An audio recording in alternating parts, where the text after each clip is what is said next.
Hi guys, welcome to my YouTube channel. My name is Dunsi, and you can call me Dunsi for short. Yeah, I film videos on faith, lifestyle, relationship, and personal growth. So if you're just tuning in for the very first time to my YouTube channel, welcome to the family. Welcome to Dunsi's farm.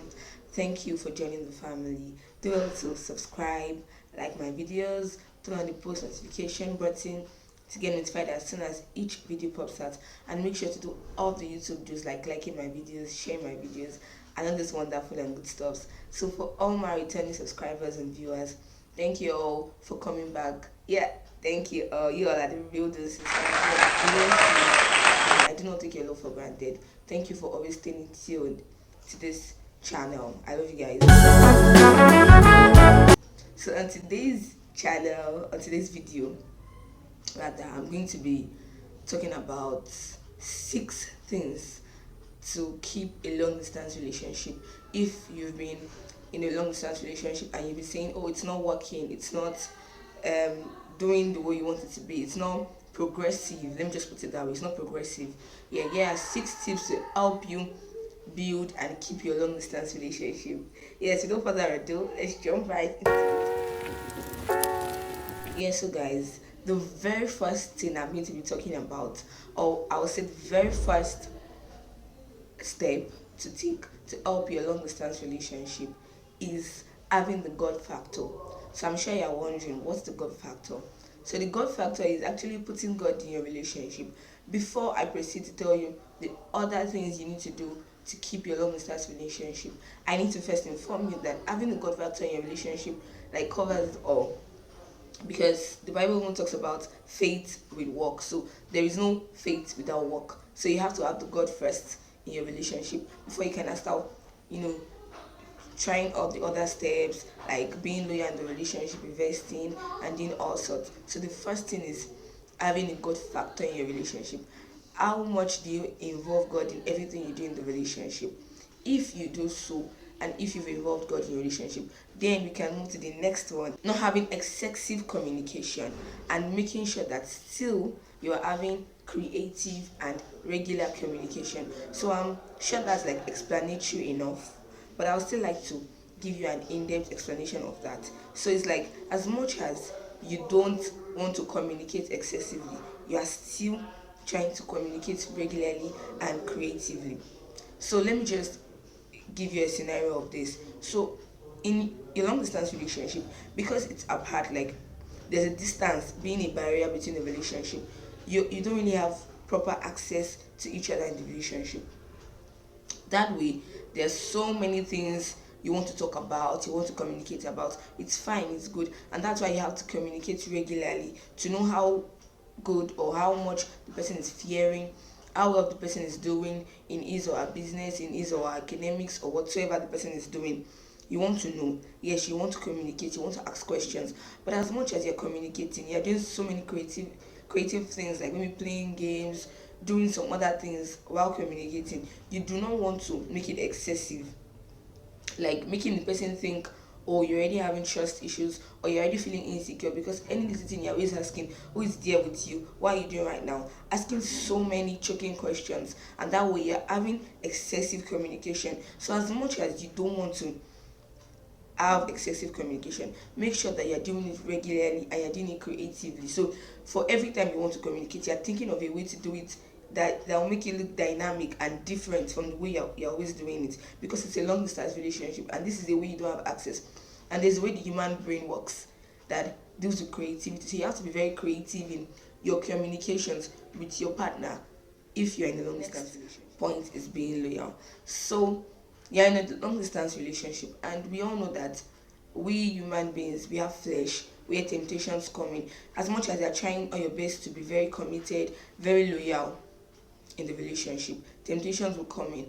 But you standing your ground and knowing what you want, because being loyal for me is just respecting the person, either he or she is there. So it's like, if you are in the normal relationship where there is no long distance barrier, where you have full access to each other, you're going to be loyal, you're going to respect such a person. So why then is it going to be different when it's a long distance relationship?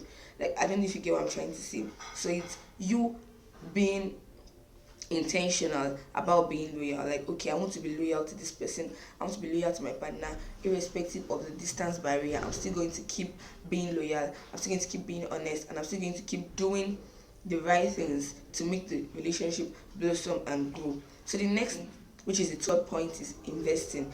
Are you ready to invest? Making the right investment, knowing what your partner wants and what can make your partner happy, ready to sacrifice a lot just to get the required results you want in your relationship. So are you ready to make those sacrifices? Are you ready to make proper investment to get proper results that you want in your relationship? You are ready to sacrifice a lot just to get your required expectations, or just to make sure that the result you want from a relationship is what you're getting from it. Are you ready to invest? Are you ready to make sacrifices? Are you ready to set ahead times, or just sacrifice your time, sacrifice so many things like giving? Or do you just want it to be a one-sided thing? Okay, let the guy just be the one to give all the gifts, let him just be the one to do all the sending, or all the chatting, all the communicating. No, are you ready to invest properly in your relationship by doing all the right things, like being loyal and communicating properly, like I said earlier, and so many other things that you know that can help your relationship to blossom, because you know what your partner wants. So that's the fourth point: investing in your relationship. So the next one is seeing it as an opportunity. So many times people are like, I can't go into a long distance relationship, I know it won't just work, I cannot just allow myself to get cheated on. They just have so many stereotypes about long distance relationship due to what they've heard or what other people have experienced. But the truth is, it's because people are not seeing it as a normal thing, or as a thing that can just happen. Your partner can You can just be in a normal relationship where it's not even long distance, and maybe work can take your partner somewhere else, another country, and then you have a long distance relationship. What do you want to do at that point in time? Do you just want to opt out or continue? So that's why you have to see it as an opportunity. See it as a learning journey. See it that it's a time of trial for you, or a time to learn. This saying that if you learn how to live apart, it will be easier for you to live together. So have you tried learning to live apart? So long distance relationship is just a way of learning to live apart, because things will get tough, things will look like, oh, I don't think we can actually continue doing this thing. But it just makes and helps the love get stronger and the bond get thicker. So because you've tried, or you've learned how to live apart, it's then easier for you to live together because of all the learnings you've gotten, all the trials you've gone through and everything. So it's like this love will then get stronger. So the last and the sixth point is setting some ground rules to manage your expectations. As we all know, for everything in life and for every relationship, everyone has their expectations. There's some people that might see going out for dates while in a relationship as a norm, while some people cannot accept it or cannot take it or see it as an abnormal thing. So knowing the kind of expectations you have for your relationship, especially for a long distance relationship, you must set some ground rules to be able to support and to be able to help you manage your expectations. So this is what I'm expecting. Okay, this rule should back it up, so that whatsoever you or your partner will be doing while in the long distance relationship, you know that there's a rule guiding you. Because where there is no law, there's actually no sin. So it's like, if there's no rule guiding anything, then you can just do anything in our relationship. But if you have some ground rules, some very keen, important rules that every one of you take, the both of you actually take very important and very key to your relationship, you see that will actually help you to manage your expectations while in the long distance relationship. It will help you to know, this is what we can do and this is what we can do, this is the kind of result we can get, and every other thing as regards your long distance relationship in making expectations as a whole. So I hope that you've learned one or two things from this video I just made, talking about 6 things that can help to improve or keep your long distance relationship. I hope you learned a lot, guys, from this video. Thank you for watching. Do not forget to subscribe to my YouTube channel, like my videos, turn on the post notification button, drop comments, and do all those good stuff on my YouTube channel. Thank you, guys, and don't also forget to share. Yeah, guys, don't forget to share. I'll be with you on the next one. Bye, guys.